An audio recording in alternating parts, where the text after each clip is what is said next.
আমাকে যেভাবেই হোক আমাকে বড় হওয়ার ঔষধ খাইতে হবে। যদি ছোট থাকে তাহলে তো আর কোনো ফলমূল পেড়ে খাইতে পারছি না। এই কলা গাছ থেকেও তো পারছি না কলা খাইতে। আফসোসটা থেকেও যাচ্ছে। আমাকে সবাই ছোট ছোট করে বলে, আমাকে খুব খারাপ লাগে। আমি কি করব, কোথায় যাব এখন?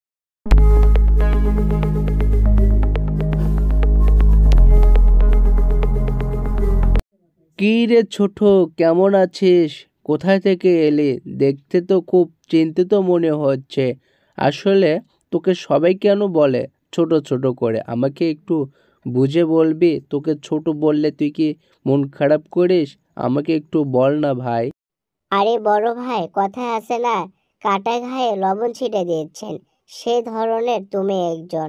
আমার কথা জেনেও আমাকে ছোট করে বললে আমি অনেক রেগে যাই। তারপরও তুমি আমাকে বলতেছো ছোট ছোট করে।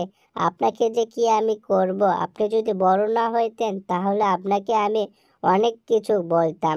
আপনি বয়সে বড় দেখে আপনাকে আমি কিছুই বলতেছি না। এখনই আমার কাছ থেকে আপনি চলে যান। আপনি কোনোদিন আমার সামনে এসে দাঁড়াবেন না। যদি এসে দাঁড়ান তাহলে এর থেকেও বেশি অপমান করব। আপনি যে এতটা খারাপ আমি কল্পনাও করতে পারি না যে আপনি আমাকে ছোট করে বলবেন। আমি বড় ভাই মনে করে আপনাকে আমি সম্মান করি।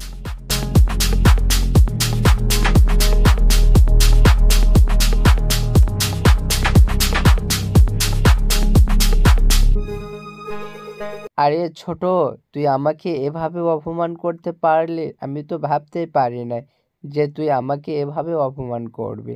যাই হোক, অপমান করলি যখন, এখন থেকে যাকে আমি লাগাল পাবো তাকে বলবো তোকে যেন সবাই ছোট করে বলে।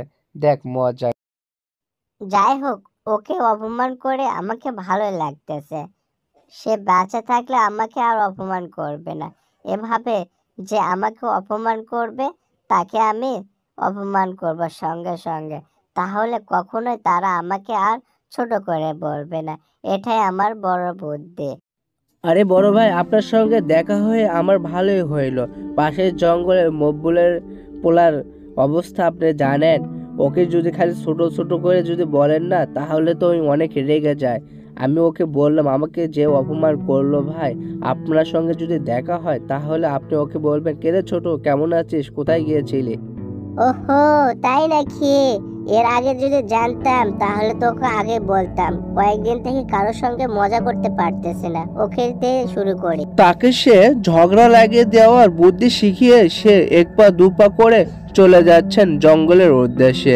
এদিকে সে পেট ভরে খাবার খাচ্ছে, তার সঙ্গে যেন ঝগড়া করতে মজা পায় এজন্য। এইদিকে ছোট এক পা দু পা করে জঙ্গলের ভিতর দিয়ে মনমরা হয়ে ঘুরে বেড়াচ্ছেন, কারণ সবাই তাকে ছোট ছোট করে অপমান করে। এজন্য কারোর সঙ্গে সে কথা বলতে চায় না, সে মনমরা হয়ে একা একা ঘুরতেছে।